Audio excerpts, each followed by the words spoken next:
Somebody once asked me, what would you do if you won the lottery? And I jokingly said, I'd do everything I do currently, but accompanied by a Mariachi band, which would just both be uplifting and fundamentally amusing. This is Mr. Sutherland. He's here to talk about behavioral science.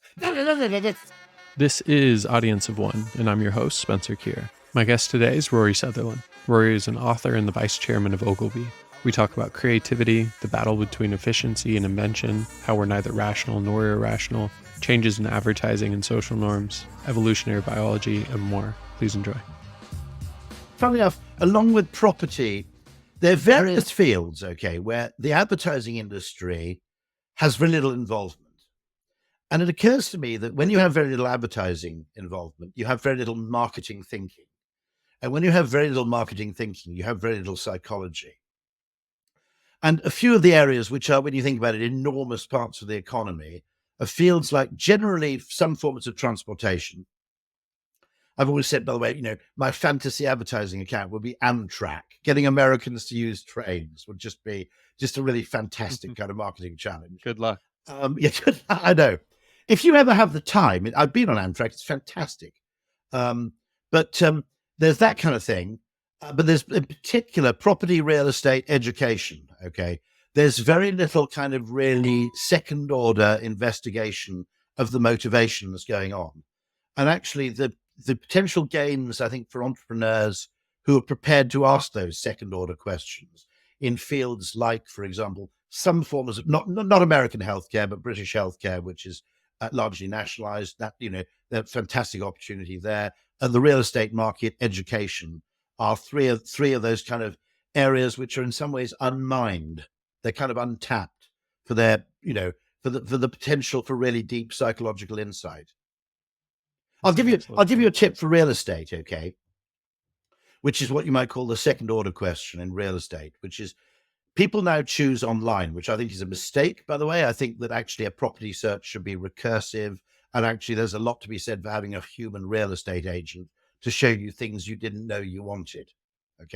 But nevertheless, they then look at pictures of the house. Now, what are they doing?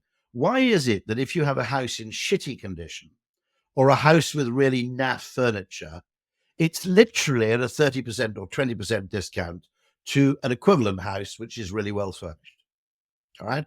Because let's face it, when you get into the place, you're going to redecorate. Right? May take you a month. It may take you 2 years, but you're not stuck with the former owner's decor. And I think what it is people use the photographs to make an inference about the type of person who lived in the house beforehand. And therefore, if the decor suits their own tastes, they go, that's the right kind of place to live for someone like me. And so they're making social status-based inferences from what they see. And there are other really weird findings, like if you have a stair lift or any kind of disability equipment, or it looks like the previous occupant was old, young people massively discount the thing. Now, my view is I don't care. A stair lift would be quite useful because you can put a case of beer on it rather than carrying it upstairs. You don't have to ride on the thing. But those things seem to be a kind of kiss of death in real estate terms. And it's worth asking the question why, because there's a huge arbitrage opportunity there, effectively. Buying those places, banging in a bit of IKEA furniture and a bit of Scandinavian shit, right? And then walking away with a massive profit. Simply by revising effectively the assumptions that the viewer makes about who the previous occupants were. And so, I suspect actually it's pretty easy. We can find this out, but I suspect it's pretty easy to sell celebrity homes. All right? You just say, so-and-so used to live here. And that automatically, the association is good enough. Right. But then there might be another opportunity, which is getting celebrities to live in places very, very briefly so you can sell them at a huge margin. I didn't think of that, but that might be my next business. But no, those areas are fascinating precisely because they don't have ad budgets in the conventional way. They don't tend to have marketing departments. And so they don't tend to do much market research. And so I think, they don't have the same. I mean, if you look at, the depth of information P&G will have on shaving, right? I think I spoke to someone at Procter & Gamble who said they had something like 30,000 hours of film footage of men shaving, all right? Just looking for the insights. And they noticed this funny little thing about the moustache bit under your nose. So they added a little blade that's designed to deal with that, So you look at the kind of depths of thinking that P&G deploy in designing a new Gillette razor. And then you contrast that with what goes on in actually far larger sectors of the economy. And you realize, okay, there's a pretty big, deep understanding deficit in a lot of these places. Yeah, there's perception arbitrage available. Yeah. I like that. That's exactly the way to put it. Yeah, perceptual arbitrage is. The example I always give, which fascinates me, there in the last sort of 15 years in London, 2 new significant lines have opened. One of them is the Elizabeth line. It cost about £20 billion pounds actually, and involved boring through great depths of London to create an entirely new line.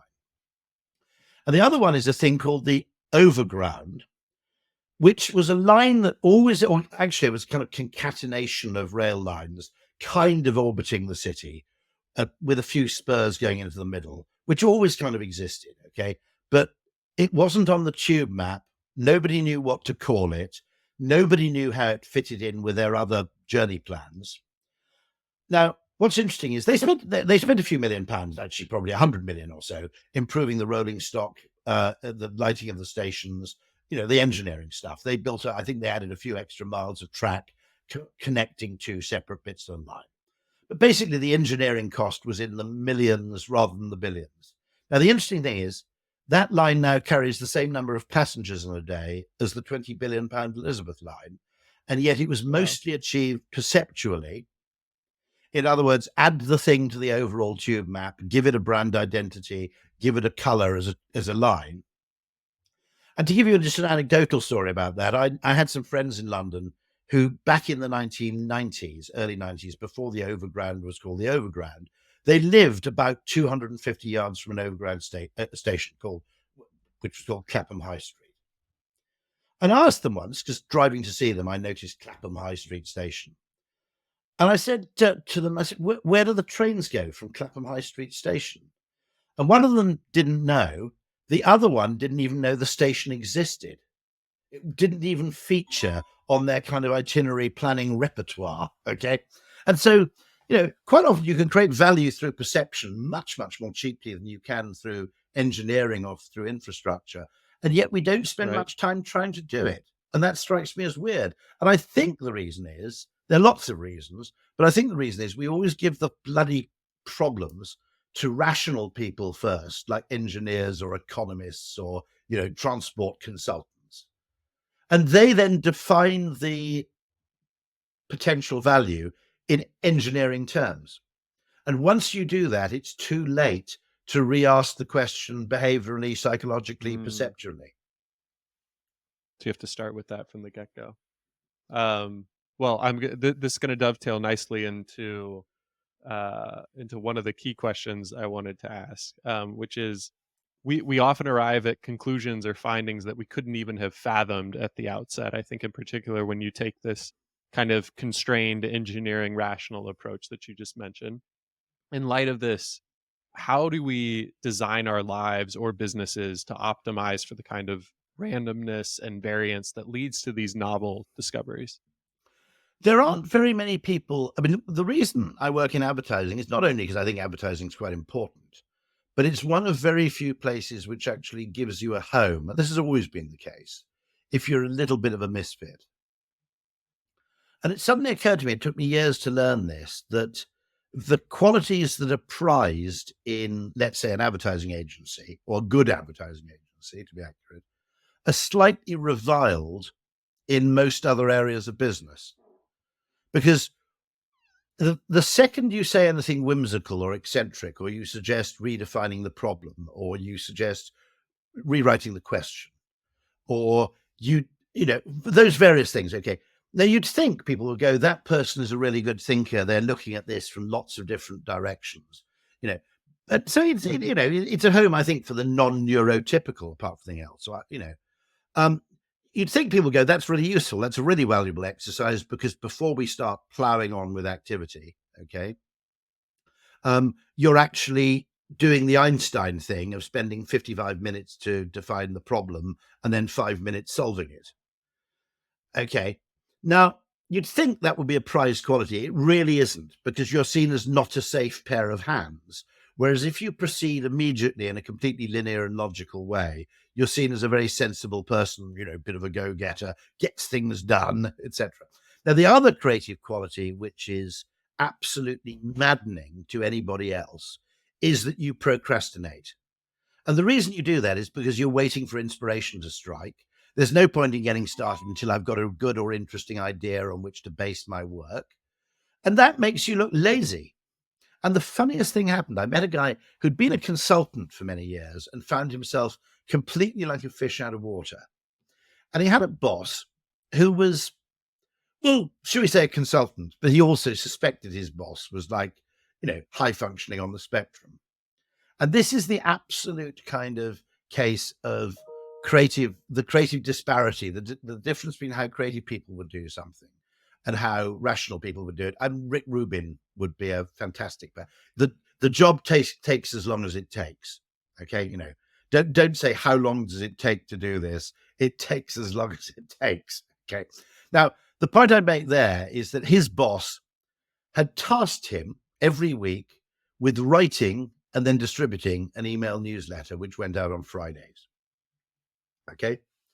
Now, if you write frequently or you do any kind of writing, this will strike you as immediately and obviously absurd. And one of the things the boss did to keep him on his toes was to demand that he wrote 20% of the newsletter on Monday, 20% on Tuesday, 20% on Wednesday, right? That every day was dedicated to a fifth of the newsletter. Now, no writer, no creative person, okay. I mean, they're novelists who have to basically produce their 1,000 words a day. Virgil wrote 8 lines of the Aeneid every day or whatever it was. Okay, there are cases where you can do that if you have a huge amount of spare time and you just have to get on with it. But most writers would not do that. They'd wait until they had a really interesting idea for the headline of the newsletter, and then they'd write the whole thing on Friday. Now, actually, that's not the best thing to do, by the way. I would say the best thing to do is to do that, procrastinate, have a burst of kind of creative activity on Thursday, sleep on it overnight, and then edit on Friday. It's probably the best way to write a newsletter that has to go out weekly. And also share it with a few other people on Friday, because you may have written something that you think is clear and which other people find incomprehensible or contradictory or something. But that business of you must write 20% of the newsletter by Monday and I want 20% finished by Tuesday, it's completely at odds with really how anybody in a creative space sets about solving a problem. And their first thing they will do is spend long time comfortably in a state of uncertainty, where they're happy not knowing, not being sure. They're waiting for inspiration to strike. They're waiting for the whole thing to take shape in their minds. And, it's the old John Lennon quote, time spent doing nothing is very rarely wasted. That will appear to other people as if they're just hopelessly procrastinating, or that they're lazy, or that they're not really, they're not really committed to the job in hand. And so I think that, the way in which we see things at from two mental frames of what being an efficient worker means. Okay. One person going that, if you are busy every moment of the day, you are being efficient. That's the dumb thing at one extreme, the other extreme, we know the other extreme, which is endless procrastination, missing deadlines, etc. But I mean, there is a point that Bill Bernbach made, which is that clients remember a great ad for longer than they remember it was 2 weeks late. And I like that.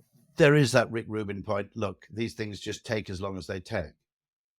And by the way, why does the email newsletter have to be weekly anyway?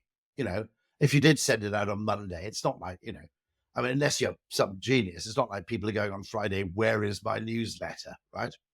I mean, but I think there's part something... of the problem here is part of the problem here is so many of the people who would like to push back on these assumptions that define the scope and environment of their work are in mid-management positions, or doing the day-to-day work such that they don't have the power to question those assumptions, so they have to slot in. So it starts either top down, or you have to break away outside of the system to define that work environment. So essentially what we do is we select for, we promote for, And we also train for reductionist thinking, really. And I actually think that there's this huge creative deficit in the economy, really, which has been caused by the narrow pursuit of efficiency measures or just quantification in general at the expense of experimentation, imagination, and invention, actually. It's why, if you think about it, with a few exceptions, there are a few really interesting exceptions of genuine innovation from large companies, but they're weirdly few. Obviously, the iPhone, okay, obviously the Nespresso machine, the IBM PC, etc. But the pace of invention there seems to have stopped, and I think that's also caused by the way, I kind of blame the press for this, actually, which is news coverage of anything, particularly if you're American or British, is relentlessly negative, and it's relentlessly negative about the country you live in. So to read the British press, you think everything in Britain is an absolute heap of shit. Things in America, another kind of English-speaking country, they're pretty shit too. But you'd think that kind of places like, whether it's South Africa or France or Germany, okay, you'd think they're basically a paradise, all right? And it leads to this extraordinary negativity bias, I think, which is that, there's nothing we can do. There are no further opportunities. We can't really improve things. All we can do is basically cut costs and, make things just a little bit cheaper and nastier and more efficient. And the kind of buccaneering, pioneering spirit, which characterized America in the 50s, obviously, but also America. Sorry, my headphones have fallen off. America for, most of the early part of right the way up to the Reagan era, really. That's completely gone. And there's no reason. We're richer than we were. Okay, there's technology to make things possible. There's absolutely no reason. We have, I think, one other reason to be optimistic and to innovate is we have an understanding of psychology now, which is, well, I won't say better, but it's 20% less shit than it was, 50 years ago. And yet we have this weird mentality that, we have a kind of scarcity mentality. We're acting, at a time of great abundance, we're kind of acting as though we're starving. And that's probably, I think, okay, of my wacko theories, I'm perfectly happy to get vaccinated. Okay, I don't believe that Bill Gates was trying to put a chip in my arm, but I've always had this weird theory that actually Milton Friedman was a Russian agent. Okay.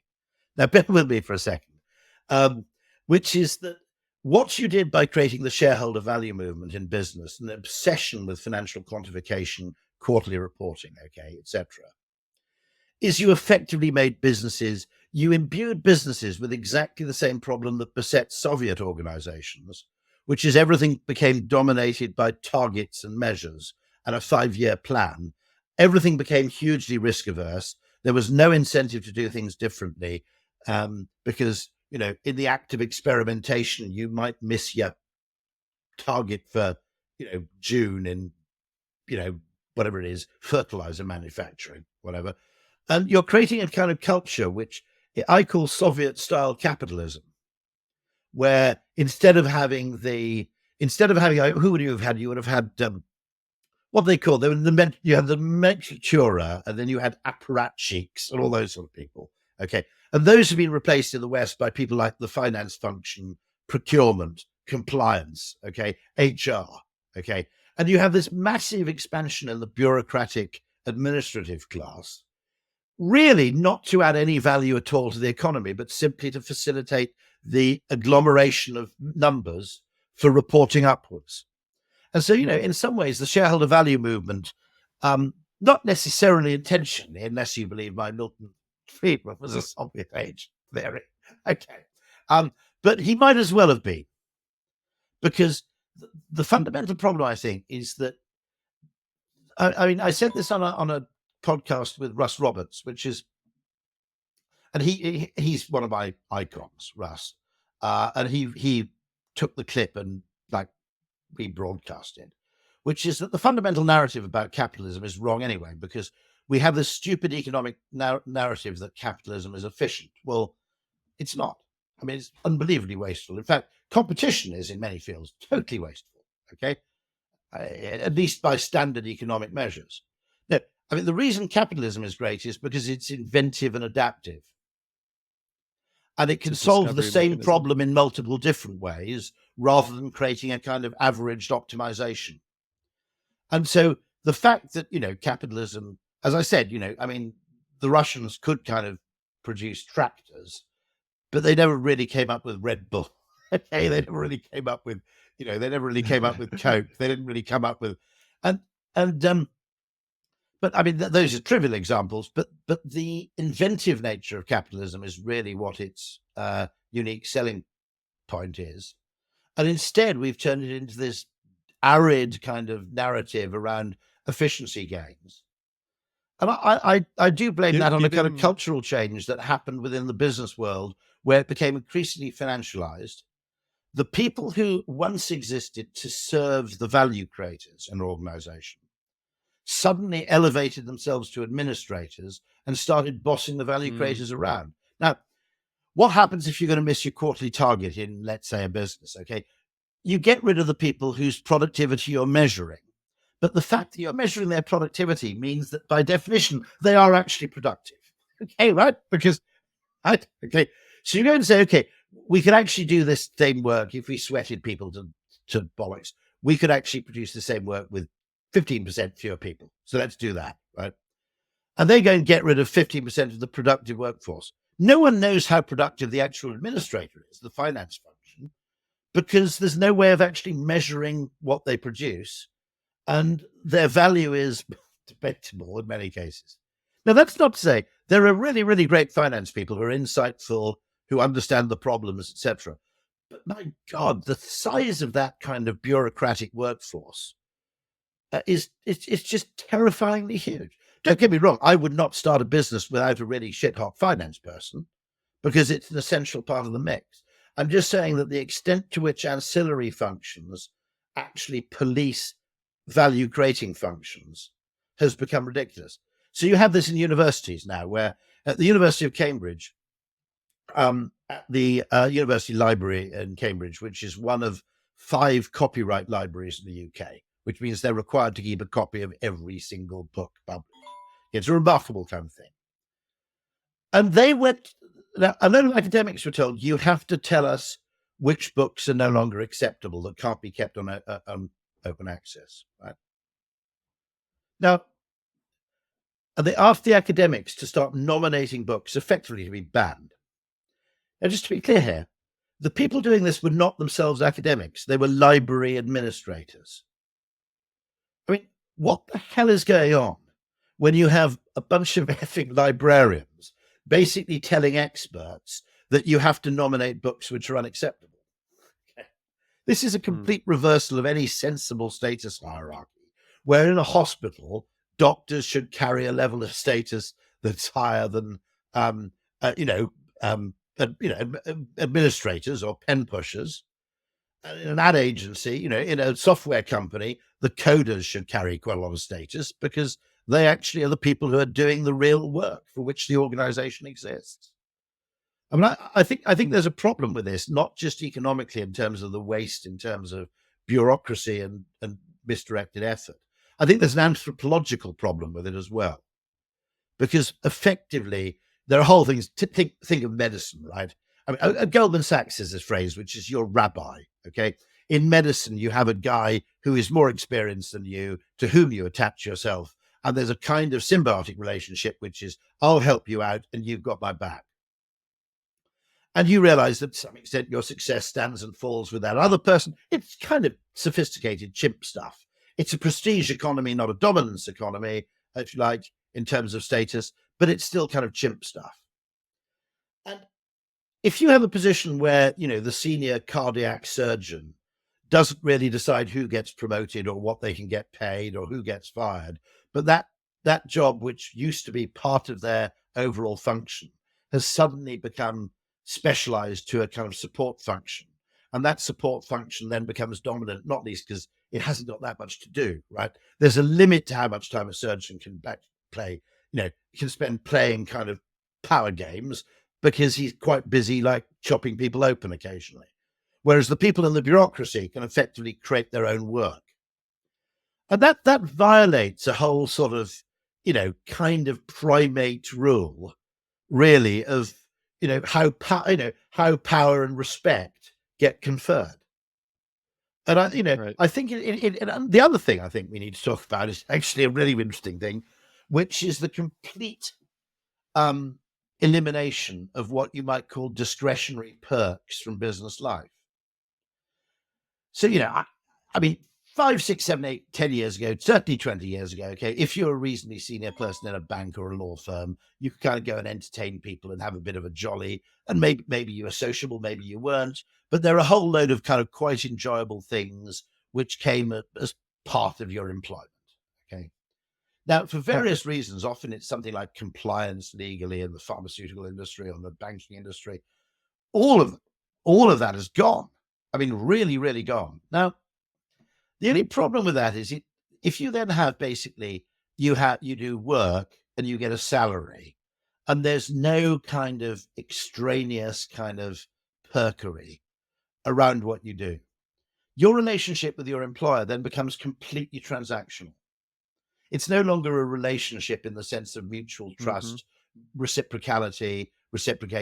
Look, I'll take these people out, in return, we'll do a bit of this, which is to some extent part of what makes humans kind of capitalist, which is the understanding that you perform lots and lots of value exchanges that don't necessarily appear on a balance sheet. And if you take that out, the whole thing looks very neat and efficient, but it's also fundamentally a bit hollow. Now, I'm not arguing for Fascinating. absolute, debauchery by any means. I'm just saying that actually the odd bit of, a shared curry in an evening, that kind of stuff. If you take all of that away, it doesn't really save very much money, and I suspect it's costly in the medium to long term. But it's one of those things that strikes me as Yes. making effectively what it's doing is infantilizing people. Because even if you reach a high level of seniority, you're still told, where you sit in the plane on a flight under 4 hours, where you sit on a plane if the flight's over 4 hours. And in fact, you're left literally in a world where you're painting by numbers. You can make no discretionary judgments over Mm. anything because it's all codified and kind of reduced to algorithmic laws. And we like Ruled exercising by the some degree. spreadsheet. We like exercising autonomy. Okay. Yeah, we really, really like exercising autonomy. And the autonomy doesn't have to be complete. You obviously have to provide guardrails around individual autonomy in an organization. But when it gets reduced to zero, that's when it gets really depressing. And that's why I think you see this. By the way, the working from home movement is in some respects an unspoken strike, isn't it?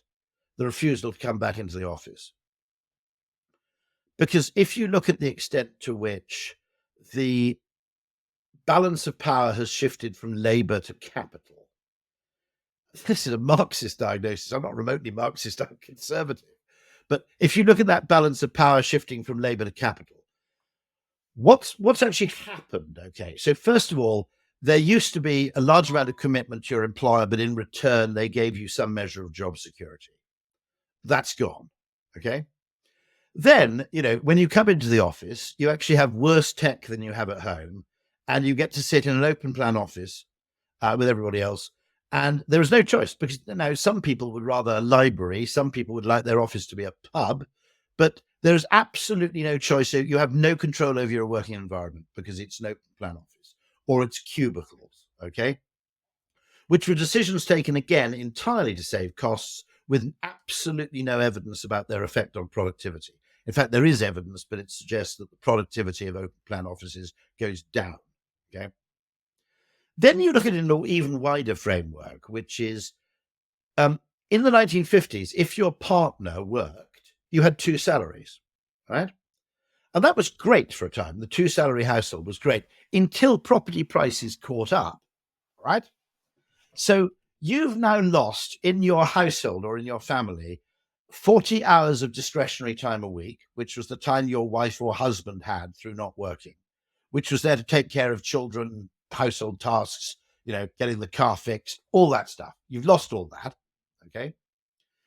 And in return, if assuming you earn the same as your partner, okay, You're working for you, and your partner is effectively working to shovel money into the gullet of the rentier economy, the rent-seeking economy of property ownership, all those kind of utterly non-productive areas of the economy where effectively, I mean, our own staff in London, okay, after we paid them money, after they've paid tax, 50% of their remaining money goes on property costs and transportation costs, none of which are really discretionary, right? Then you add technology, which meant that suddenly it was perfectly okay to expect people to work at 10 o'clock in the evening. Okay, right.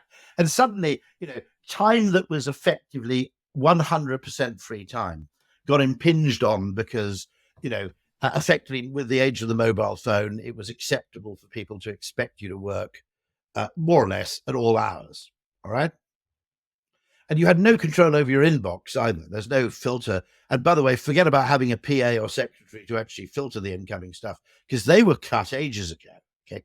So you have all this shit that's been heaped on knowledge workers. All right. In return for what exactly? All right. Now, first of all, you get these absolutely stupid pieces in the newspaper going, oh, look, everybody's going back to the office. The flexible working revolution has been proved to be a failure. Actually, the intelligent people investigating are saying nothing of the kind. Nobody's suggesting you should work remotely 100% of the time, okay?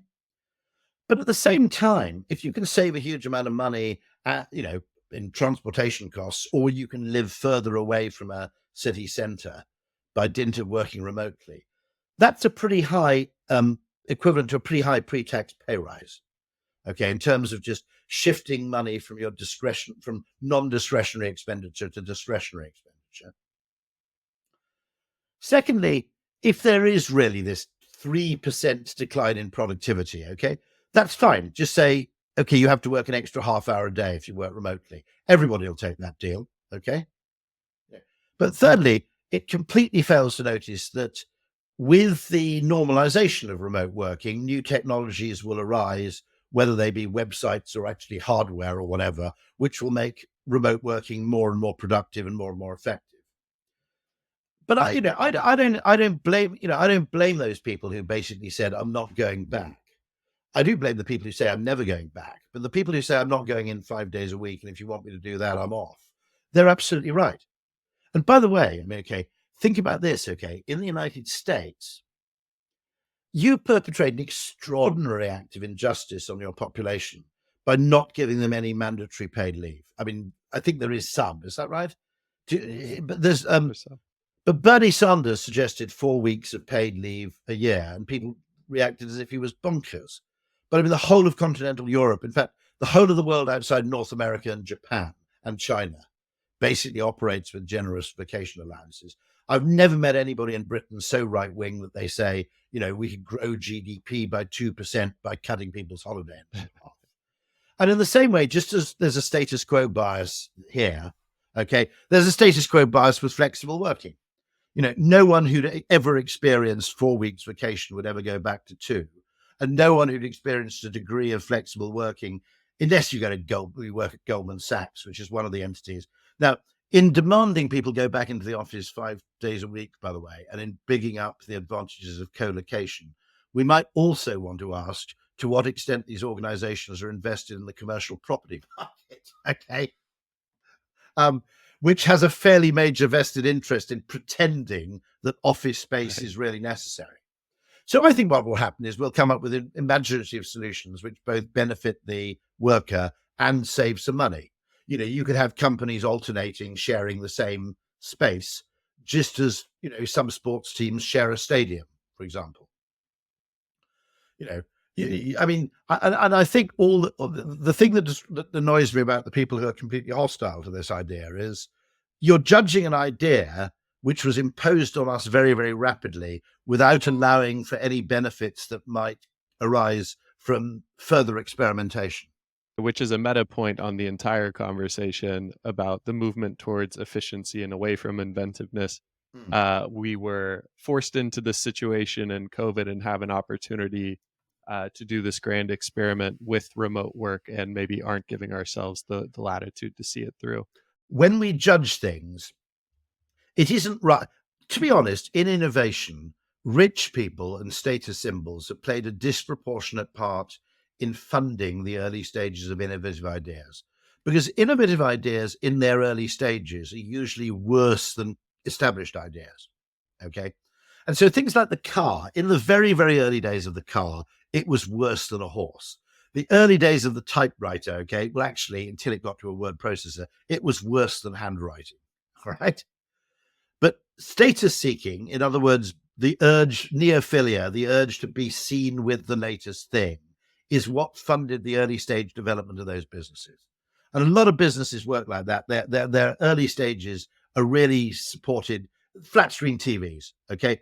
I had a same friend who worked for Goldman Sachs, had this TV, which if I looked at it now, I think it was absolute shit. But it was the first flat screen TV I'd seen, and I thought it was, and I think it was £6,000 or something, about $8,000. Okay, you could buy one now. Well, actually, you couldn't buy one that small, but you could kind of buy one now. You could buy one now twice the size for kind of, I don't know, $1,000, $800 less. And so that function of status seeking in terms of funding innovation is interesting, because what happens is that in its early stages, something that's new generally has faults, which have been ironed out with the previous solution to that same problem. Mm-hmm. And one of the things I say about electric cars is, look, there are all these people going on about electric cars. They're not as good as petrol cars. Ooh, there's the range. Okay. My point is that vehicles of any kind, car-like objects, okay, powered by electric motors, which are very small and incredibly efficient, all right, will enable a kind of Cambrian explosion in innovation in transportation. We're already seeing it with electric bikes, with electric cargo bikes, okay, which is the electric motor shits on the internal combustion engine. I did have a really mischievous suggestion to some people in the car industry, which is to promote electrification in Britain on patriotic grounds, on the grounds that the internal combustion engine, the diesel engine, and the petrol engine are the only forms of motive power not invented in the UK, and therefore they're fundamentally unnatural. Okay. I mean, Faraday kind of invented the electric motor. Watt invented the steam engine. Okay. You had the guy Pearson who invented the turbine. There was a Welsh guy actually who invented the hydrogen fuel cell. Right. Huge amounts of this motive power stuff happened here. And the electric motor is literally, unbelievably simple and elegant by comparison with the internal combustion engine.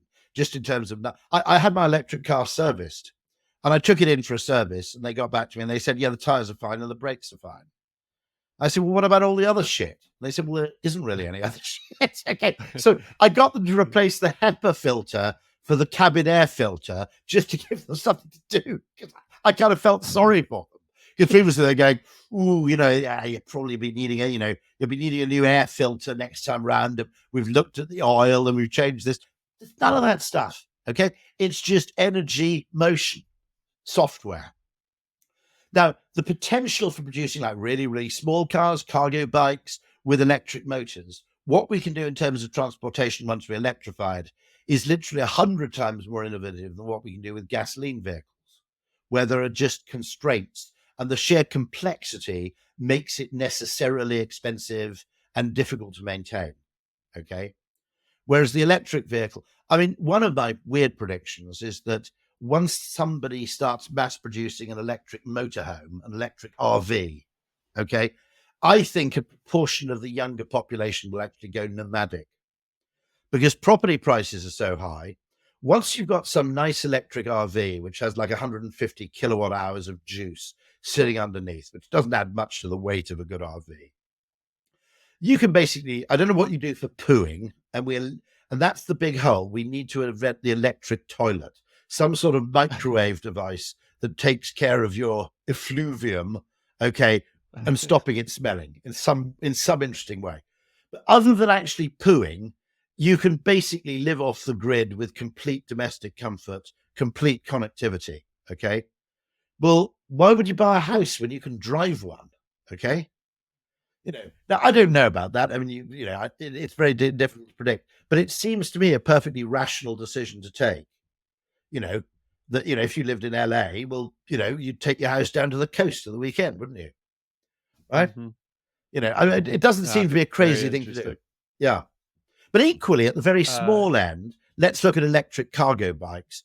The problem with the bike is it's kind of, it works extremely well in very narrow use cases. If you've got nice weather, it's reasonably flat, you don't have any luggage, you're reasonably fit, and you can cope with a high level of discomfort. Because if you get rid of any of those things, you make the bike too inefficient to be worthwhile. I mean, one of the dirty secrets of cycling is that unless you're kind of Lance Armstrong, probably not a great example, but you get my point. Unless you're Lance Armstrong uphill, they're not much faster than walking. Okay. Now, once you add a bit of electric oomph to that, suddenly you can have large panniers or trailers to store luggage. You can have a much more comfortable seat. Okay. You can go uphill at totally reasonable speeds without exhausting yourself. I mean, there are whole cities which are totally, Lisbon, for example, or, Bath, very hilly cities are totally ill-suited to cycling. It's all very well for the Dutch to go on about it, but I mean, at the largest point in Amsterdam, they actually took the top off because it was embarrassing. The highest point geographically in Amsterdam was actually the top of a rubbish heap. Okay. So they realized this was slightly embarrassing and they slightly flattened the rubbish heap. But I mean, it's a perfect city for cycling. It's really, really flat. Now, actually, when you add electric bikes, electric scooters, and actually just little pods we ride around in, okay, individually or in a couple, or maybe in a group of 4, which drive at about 30 miles an hour and get you there at a pre-specified time, those kind of things are really, really interesting. And it's daft to say petrol good, electric bad. You have to ask yourself the question, which one has the greater potential for further unanticipated innovation? Shifting gears slightly, fundamentally, your job is about trying to predict the consistently irrational ways in which humans behave. How often They're are not you irrational. learning? They're not irrational. They're often unconscious. And since we always consciously describe what seems to sound rational, and yet unconsciously we're driven to do something else, that doesn't necessarily mean what we're doing is irrational. It may mean that our instinct contains a higher form of rationality to which narrow rationality, as Nassim Taleb actually calls it, naive rationality, i.e. something with the appearance of rationality or mathematically that seems rational, which isn't actually sensible in reality. So would you call that intuition? Yeah. So actually, intuition, deep motivation. Okay. I mean, there are also all kinds of Darwinian things going on about reproduction and survival, which lead us in a particular course of action without needing to be consciously explained, if you like. I remember being in a meeting about pensions. How do you get young people to save for pensions? And I said, look, there are lots of things you can do. You can communicate it differently. You can design the pension differently so that young people get a drawdown facility. All right. So, if you've got £10,000 in a pension, you desperately need £3,000. Why don't you let people just pull this money down and then pay it back again gradually? You don't need to, you don't need to do to make it absolutely, wave goodbye to your money for 30 years. But I said, at some level, what you have to remember is that instinctively, people in their 20s are probably keener on finding a high quality life partner or parent than they are on actually maximizing long-term survival prospects. And I said, I said, I don't know because I've never been on Tinder, but my guess is there aren't many 20-year-olds on Tinder boasting about their pension provision, right? Instead, what you want to do is buy a Mustang and photograph. I don't know whether that works either, to be honest. But I mean, but what I'm saying is that it's not your priority at that stage in your life because there are other more important things that you have to focus on first in order for your pension to be actually meaningful, like having someone to spend your retirement with, perhaps. And so quite a lot of stuff, the narrow economic view is, well, the earlier you start saving, the better you can have a retirement. Well, not if you miss out. Now, by the way, I said not many people on Tinder age 25 boast about their pension provision. It's just not very sexy. I bet there are a load of 70-year-olds on Tinder who are boasting like hell about their pension. But that's a different life stage. But right? but I mean, How I think understanding what people are really trying to do, even if they're not aware they're trying to do it, that's the real task of kind of behavioral science. And actually, I think that business of condemning people for their rationality simply because they deviated from very narrow economic models, that was kind of dumb, I think. how often are you truly learning something new about human nature versus simply reminding yourself of a key axiom? And are you actually in search of the truth about human nature or behavior, or are you really in search of what's useful? You mentioned earlier on Shane Paris, our Canadian mutual Canadian friend, who is a wonderful writer. He's written 3 books actually, and also wonderful sort of uh, discussant on all matters behavioral science. He's really a kind of Charlie Munger devotee, I think. But here's my point. I think where Shane is absolutely right is we're not looking for a Newton here, right? We're not looking for a universal law of everything. What we're looking for is a better toolkit. And actually, I'm very much against this kind of, what a Hindu friend of mine calls monotheism, by analogy with monotheism, which is you have to have one theory to explain everything or it's not a proper science. I don't think we'll get to that in psychology. Now, what you do arguably want to do is think less like Newton and a bit more like Darwin, which is we want theories not about how things are and how things will always be, which is physics. We want theories about how things change. And by the way, I'll make a point about this, which is a large part of the difference between conservatives and liberals isn't actually a difference of opinion in the direction of travel. It's a difference of opinion in the speed of travel. Because I think one thing about young people who tend to be radical and left wing is not that they're wrong, it's they're absurdly impatient about the pace of change because they've only been adults for 7 years and they haven't really seen the playing out of long-term changes. Now, to make this not non-controversial and to avoid getting cancelled, I'll talk about something like drink driving, okay, where first of all, everybody just drove when they were drunk and nobody cared and it wasn't even a legal offence. Then in my parents' generation, it was a legal offence. You could be breathalyzed. We don't have the distinction. You have driving under the influence and driving while intoxicated. We don't even have that distinction. We have just, if you're breathalyzed, you're over the limit. That's it. You'll lose your license for a year, and insuring your car in the future will be monstrously expensive. Okay. I think it's probably, we probably should have an intermediate penalty, but we don't. Maybe not. Maybe we're right. I don't know. That's again one of those questions, right? But in my parents' generation, it was illegal to do it. And the penalty was very strict, but a lot of people did it. Now, my parents didn't, but my parents would allow people to leave their homes and drive home in a state of intoxication. So that's what you achieve with legality. But then over time, a new social norm became established where it was considered not that, oh, he got caught over the limit, naughty step, right? It was considered kind of not really embarrassing. It was considered a bit of a kind of naughty boy action to get caught driving drunk. And now in my children's generation, by contrast, they would wrestle the car keys from someone's hand if they even contemplated getting into a car while in any state of intoxication. Now that change, okay, the change in general societal actions, or the change in acceptance of, say, smoking in public places, this sort of thing, okay, they're 10, 15, 20-year projects. You could argue some of them are very fast. Same-sex marriage was fast, okay? Some of them are literally, 150 years to go from one state to another state. And so one reason why young people tend to be radical is they're not really familiar with the fact that they think that if something is changing in the right direction, then it must be far too slow. And once you get to about 50, you realize that if you take wokery, okay,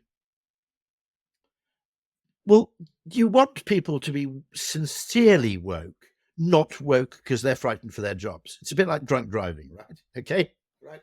You don't want a kind of world where nobody says anything officially and nobody will tweet anything, but as soon as they get together with a bunch of drunk mates, they actually become really unpleasant. Okay, you want this to be sincere, and for it to be actually absorbed and socially codified and normalized, that takes a long time.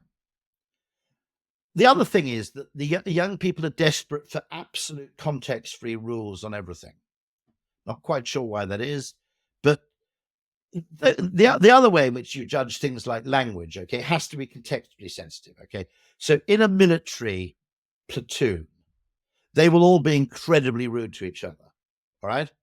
Which will extend to all forms of kind of abuse.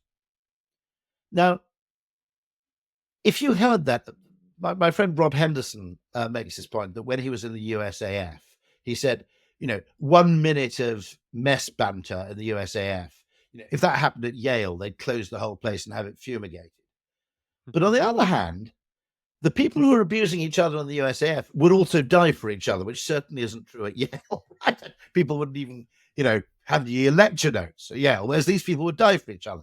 So you also have to understand the whole complexity thing, which is there are certain social settings in which the rules for language actually change. And there seems to be this weird desperation in the young for kind of dogma. And I think it leads them astray in two ways, one of which is you condemn things which would once have been excusable when people were allowed to make subjective contextual value judgments. But you also forgive things which you should slightly disparage. All right? So I'll give you an example of this. Just because something is legal doesn't mean it's okay, right? There are lots of things which are legal. You might say marital infidelity, okay? You might take divorce, okay? They're all quite correctly, I think, hey, right? They're all legal, okay? You can't get arrested for having an extramarital affair, but it's still not a good thing, right? Okay? On balance, we learned over years of experience that there can be catastrophic effects on children from, for example, losing, not having a parent, and so on. Not always, and it'd be totally wrong to discriminate against someone because they hadn't grown up in a two-parent family. That would be nuts, okay, and abominable. But on the balance of probabilities, it's better to grow up with two parents than one. Not even saying of either gender, by the way, but just two seems to be better than one. Okay, I don't know the data on the other stuff. And so you tend to have this weird thing. If you're very dogmatic, you err in two directions. You're too unwilling to forgive certain things, and you're probably too willing to forgive other things because your parameters are set by what can be easily defined, not by intuitive moral judgment. And I think that is a problem. I don't know why it is a facet of the young, whether it's a product of the education system, of people always wanting to find a right answer to everything. I don't know. I'd like to inquire more. But generally, there was a kind of contextual understanding that what's okay in a comedy club isn't okay at a funeral. Right?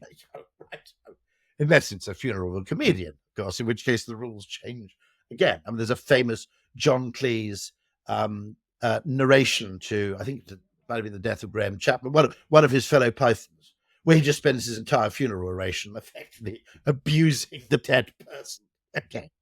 But in comedic circles, that's okay, because in different contexts, different rules apply. And so this kind of, I think there's something fundamentally non-human about it, of wanting to actually have absolutely hard and fast invariant rules for everything, which are, I'll give it, again, a non-controversial suggestion. I don't really agree with speed cameras, because speed cameras both ignore people they should be arresting and arrest people they should be ignoring, because they only have one rule, which is, now, I personally think at the very least, speed camera footage should be recorded and sent to a human being who has a certain dispensation to say, it was 3:00 in the morning, there are no pedestrians because it's a dual carriageway, there was nobody else on the road, going 46 in a 40 limit isn't really, no cop would penalize you for doing that. Okay. And I think this business of trying to reduce everything to an algorithm and then take the algorithm and reduce it to code, this is a Roger L. Martin point. Sometimes it's hugely profitable, unbelievably efficient. If you can codify a business, you've got a really profitable, highly automated business with really, really low maintenance costs. Okay. You can see what the temptation is. Okay. But actually, allowing for discretionary judgment is what makes us human in many ways. It's the benefit of the doubt is, and or if you want to go religious about it, the Christian idea of forgiveness. Okay, these are technologies in a way that they've been produced in the journey from bonobo to human, and social technologies. Turning our back on those social technologies just because it's a bit cheaper to do it with a machine doesn't seem to me to be a great decision necessarily. On this note of norms changing over time, what's something that was true in advertising a decade or two ago that no longer is? And what do you think is true today that won't be in a decade or two? Most good advertising works through its appeal to human nature, which doesn't change all that much or all that fast. Trends change, fashions change. Certain things change quite quickly. Other things are much slower. Okay.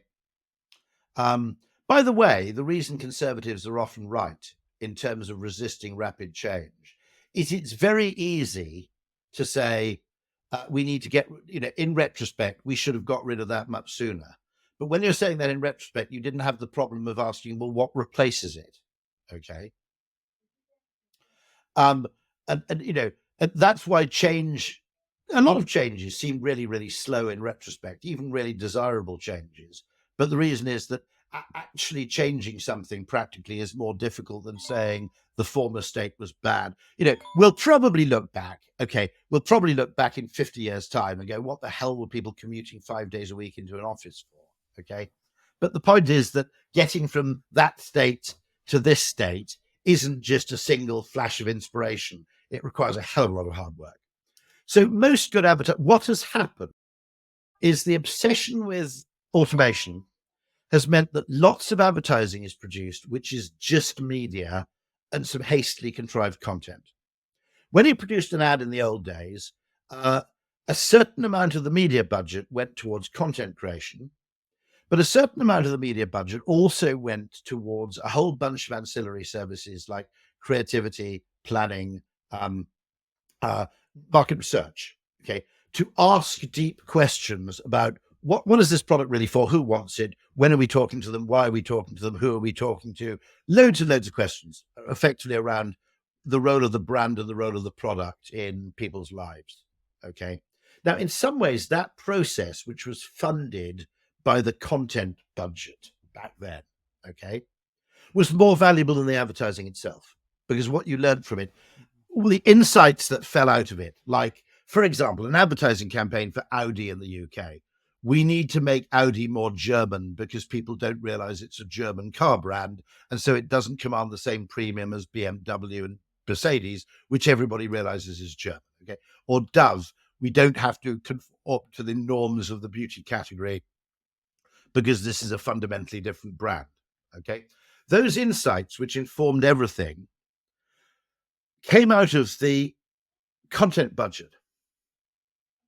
And what's happened is that when the content budget shrinks and shrinks and shrinks in proportion to the amount of money spent on media, what you end up with is a tragic dearth of insights, because the content budget that once produced the insights as a byproduct of creating content no longer really exists, because the media people are so desperate to just say, give us our money and we'll give you this reach for this amount of money, that no thought goes into the communication, no money goes into the content. Now, that's a tragedy in and of itself, in that you don't see much material online that makes you cry, weep, laugh. Okay, it's very, very transactional, very short-termist. It's, in many cases, it's not really very well branded at all. Okay, that's one problem.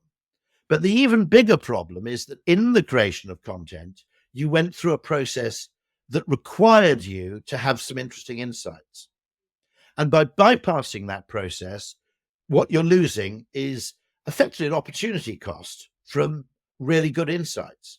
Because that insight, which is we need to make Audi German, which partly came out of Sir John Hegarty, a very eminent creative, wandering around the factory somewhere in Germany and seeing a sign that said Vorsprung durch Technik, which then became the strapline for Audi in the UK. Their strapline was in German, right? You couldn't be, okay. I mean, it was both incredibly kind of noticeable and incredibly potent in terms of repositioning. Now, that insight, which came out of a factory tour, which came out of the fact that John had to produce some Audi ads, was probably worth to Audi in the UK alone. It would amount to, I guess, £1 billion or so, of the order of magnitude. Okay, if someone comes and tells me it's 150 million, I'll accept that. And if someone tells me it's 7 billion, I'll say that's probably too much. But somewhere in that kind of range. Okay, and everybody's very proud of themselves because they're now producing ads more efficiently than they were before. But the problem with ads was that the byproduct was more valuable than the product. The byproduct of making an ad was actually potentially at its best, not every day, not all the time, but sometimes, was much more valuable than the product itself. Because you suddenly realized, hold on, actually, this isn't about this at all. It's about that. Okay. And those insights, most unicorns basically have a really great human insight at their heart. I mean, the one that's never told is Uber, which I always tell, is that the Uber map came from one of the co-founders, the Canadian one, watching the James Bond film Goldfinger, seeing the car tracking tool in the dashboard of the DB4, and basically having this kind of moment of epiphany where he goes, that's what should happen when you order a cab. You should be able to see where the cab is. If they could do it in the film in 1963, 4, don't know, 7. You can definitely do it. You can definitely do it with modern technology. It's just GPS and mapping. It's a piece of piss. Okay, but that's a brilliant psychological insight into humanity, which is it's not the length of the wait that bothers us. It's the quality of waiting time, which derives from the degree of uncertainty you feel while waiting. That's the kind of insight you really look for. Over the decades, what have been the mega step changes or evolutions in your worldview or in the maps of reality you've created for yourself and the causes of those evolutions? One of the biggest ones was, oddly, because I disagree with him about a hell of a lot, but by God, he's a good writer, was reading books like The Selfish Gene, Climbing Mount Improbable. There was a book by, what's the name? Which was called Life's Grandeur in the it's called Full House, which is by another so reading extensively in evolutionary biology, which basically made me think of things backwards, much more than other people tend to do if you haven't had this epiphany. Now, one of the things I'd like to talk about actually is the extraordinary connection between evolutionary biology and comedy. Because if you look at it, okay, you've got Ricky Gervais, who's obviously absolutely fascinated by evolutionary biology. Jimmy Carr, who I think has just broken the US. You've got this amazing guy called Andrew Schultz, right? You've got Chris Rock. You've got Dave Chappelle. All of them basically have this kind of Evo psych aspect to their comedy, I think. And obviously, it plays into things like gender difference and so forth, which is why it often creates a huge amount of upset and so on. But that is the Darwinian insight. It's like the Copernican insight, right? It's like, oh, I see. So we're not actually at the center of things, and these things aren't here because they're planned. It was once said by a brilliant evolutionary thinker, I can't remember who it is, things are the way they are because they got that way. And so that tendency to think backwards is very akin, I think, psychologically to two things. Not coincidentally, there's a passage in one of the Sherlock Holmes stories where Sherlock Holmes, I think it's a sign of four, but it might be a study in Scarlet, where Holmes does this long discussion about the importance of reasoning backwards. And he says, for every person who can reason forwards, there's not one in 1,000 who knows how to reason backwards, even though it's not difficult to do. You just need a kind of epiphany to think of things backwards. And the reason I think it's not coincidental that appears in Sherlock Holmes is I think detective work is effectively reasoning backwards. Okay, you're not asking, okay, we've got this corpse here, what's going to happen next? Which is what we've evolved naturally to do. What happens next? Okay, you have to ask a much more creative question, which is, what could the precondition? What could the previous events have been, or the previous preceding conditions have been that led to this outcome of someone being on the floor with a knife in their heart? And that's a different process to induction or deduction, which are kind of reasoning forwards. What next? If this, then that. Okay. Instead, you're asking this question, how could things have got that way? So one of the bits of recommendation I do is I actually recommend creative people read quite a lot of evolutionary biology. I recommend they read a lot of or watch a lot of true life crime about detective work in particular. And I also recommend, but I can't do this in the US because you don't have them, that they do a thing called cryptic crosswords, which we have in Britain. They have them in Canada, actually. They have them in Australia, New Zealand. India has them, but the US almost alone in the English-speaking world. Funnily enough, they exist in Hebrew and they exist in Polish as well, these kind of cryptic crosswords. There was only one in the United States, which was in Harper's Magazine. It was the only cryptic crossword that you had in the US. But I obviously haven't got time to explain this. It would take hours to explain what's happening. But these are kind of beautiful little word puzzles which you have to solve. And what's interesting about it is sometimes you solve them forwards. You use the clue to fill in the word. And sometimes you get the word from the cross-checked letters. You go, that word looks an awful lot like deer, for example, right? Okay. But why does the clue indicate deer? And it turns out that the start of the clue is does perhaps. Okay. And then he realizes, that's not does, meaning deer. It's does, the plural of a female deer, right? Okay. So that is extraordinary. They are absolute works of art. I mean, the cryptic crossword is something, it's just at its best, a cryptic crossword clue is a little work of art. It's just a bit of kind of, I suppose, sort of cryptological genius. But those are the kind of things which help you practice reasoning backwards. And so there's that kind of Copernican revolution. Then there's the Darwinian thing, stroke the detective thing, which is Darwin was a detective, not a scientist, really. He goes, why would all these finches have different beaks? And then he had to work backwards from there. And I suppose the other one is effectively the understanding that our unconscious is doing quite a bit of the work, and that our conscious is effectively generating a propaganda film for our own survival or reproductive prospects. It's not really showing us what is, it's showing us what needs to be seen. A further epiphany read I had. Okay. And by the way, I don't think it's coincidental that the most interesting thinkers in business are often kind of evolutionary thinkers. You had, the Austrian school in economics. You have people like Drucker. Okay. They're kind of evolutionary thinkers. They're engaged in inquiry, not in what you might call forwards reasoning. And another epiphany I read the other day, which fascinates me, is, so the final epiphany is kind of a perceptual one, which is that effectively, this is technically called phenomenology, that it is not in our evolutionary interest to perceive things objectively, where we have information presented to us in whatever form maximizes our reproductive and overall fitness. Okay. And therefore we detect contrast more than we detect absolutes. That's one example. Another example would be, obviously, we disproportionately pay attention to things that are unexpected.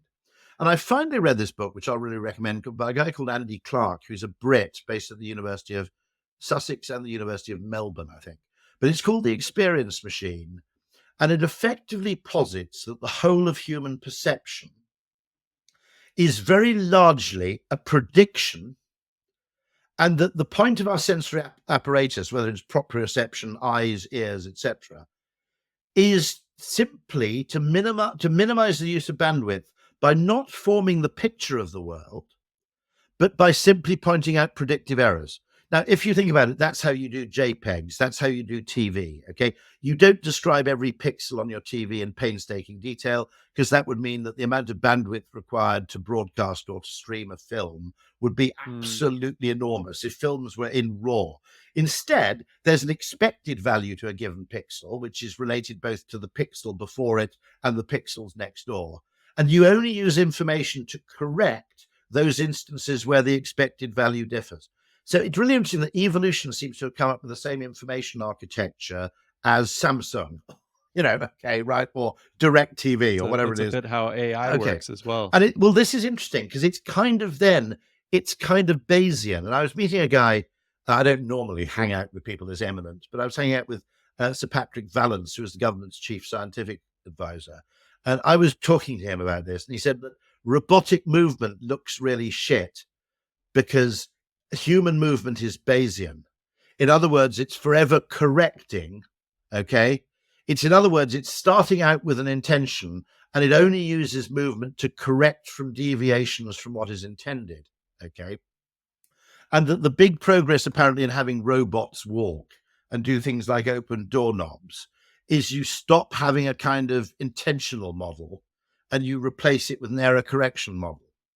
Now, I don't know anything about this, but if anybody knows about this and wants to get in touch with me, I'd love to know more about robotic movement and the use of effectively a kind of Bayesian procedure, because it strikes me as really interesting. But then it suddenly occurred to me, well, first of all, it explains why stage magic works, because the magician creates an expectation and that's all you see.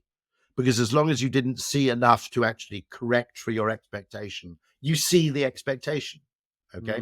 That's the first thing. And secondly, of course, it explains the importance of marketing, because what something is, okay, what we expect of something affects how we experience it. Simple as that. There's no such thing as Coke in the absence of our expectation of Coke, our associations with Coke, etc. They don't actually exist. And actually, occasionally what this does is it causes me to get very, very exercised about things that businesses don't bother about. So for a short time in the UK, and I have no idea why they did this, Coke sold Diet Coke. Coke Zero has a black cap, right? Classic Coke has a red cap.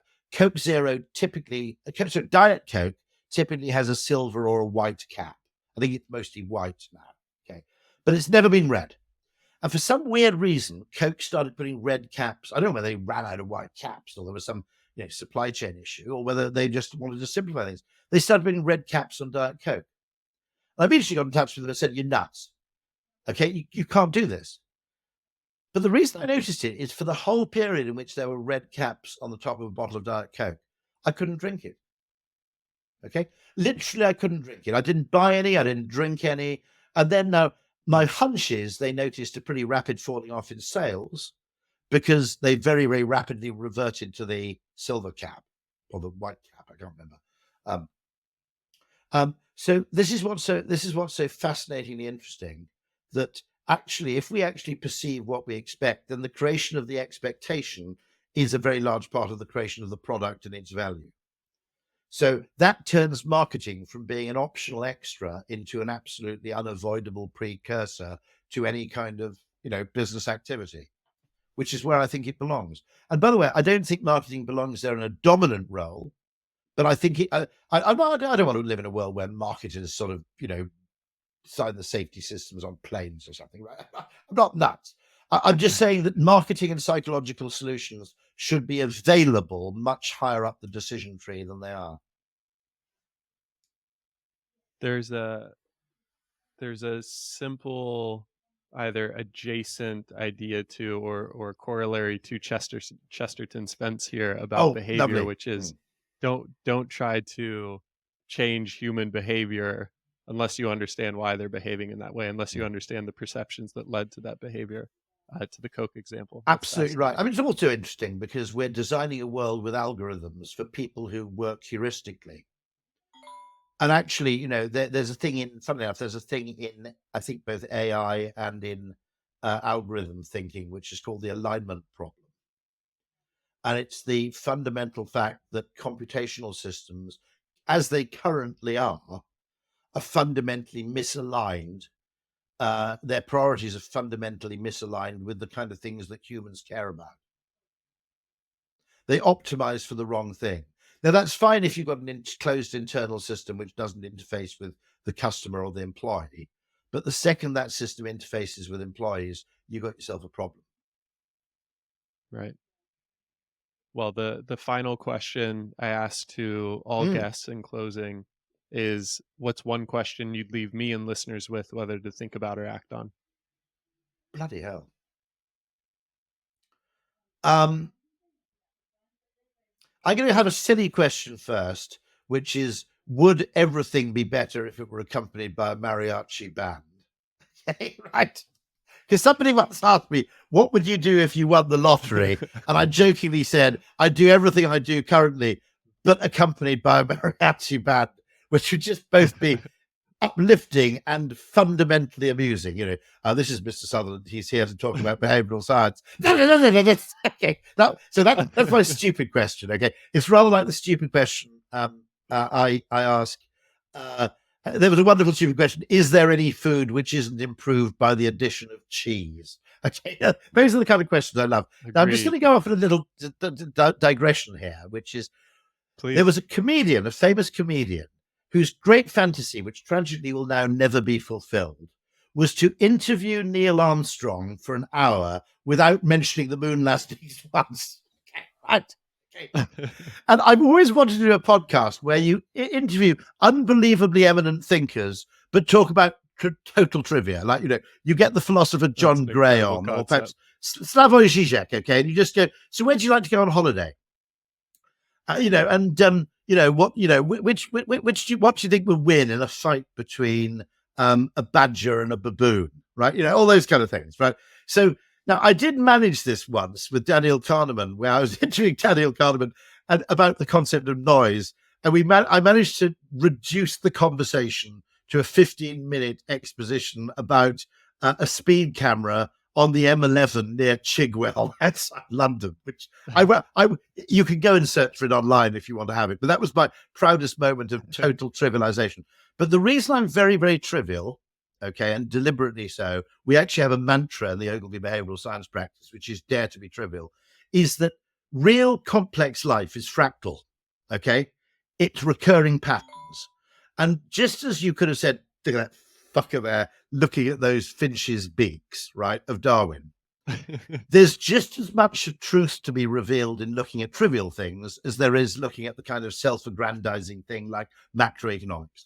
Okay, if you want to inspire yourself, there's just as much sort of insight to be found in the weeds as there is in the heavens, in a way. And so, as a consequence of that, I make absolutely no. That's a third annoying feature of creative people. They procrastinate, okay? They ask silly questions and they have no sense of proportion. And so the question I would ask, which is that okay, there are ad agencies, there are obviously hugely creative people in the music, fashion industry, etc. But how do we get some of this creativity, if you like, packaged so that it can have a wider influence? I'm not a power crazed person at all. I don't want to boss people around. What bothers me is when people make decisions through a very sequential forward reasoning process without even considering the alternatives. And so how can we effectively, what can we do? Is it the education system, which I know is a specialism of yours? Is it more cryptic crosswords? Because the solution might be really trivial, okay? Is it, more detective fiction or more true life crime? What is it that can make people better at thinking in two directions? That's all. That would be the question I'd leave you with. And the mariachi one, of course. Of course. Excellent. Well, Rory, thank you so much. This is a ton of fun and educational as always. And I'm looking at my list here and I have probably 15 other questions that maybe we can get to some other time in the future. Okay, no. I'm very happy to do a follow-up. No problem at all. Great. We'll get it on the books.